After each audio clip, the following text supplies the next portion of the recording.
एक अत्यंत प्रसिद्ध उक्ति है कि शिवो भूत्वा शिवम यजेत, अर्थात भगवान शिव का यदि आपको आराधन करना है तो पहले शिव बनिए, फिर जाकर के भगवान शिव का आराधन करिए। तो भगवान शिव बनने के लिए आपको भस्म धारण करना पड़ेगा। तो प्रश्न ये है कि क्या भस्म धारण करने का भी कोई विधान है?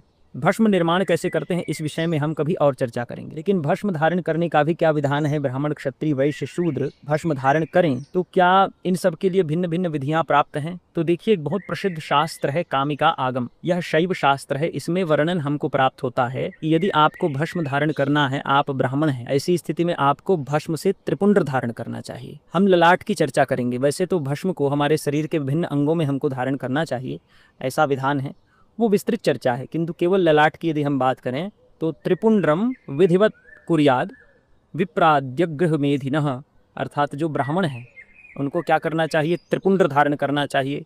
त्रिपुंड कैसे धारण करेंगे?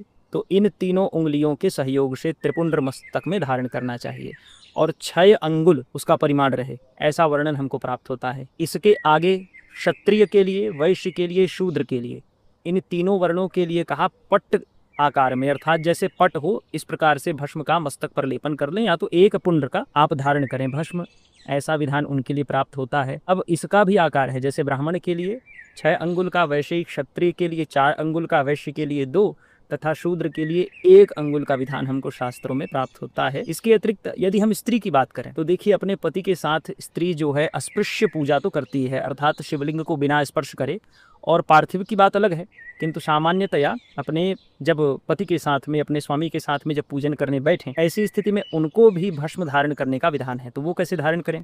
इसके विषय में कहते हैं कि या तो वो तिलकवत भस्म धारण करें या तो पट्टवत।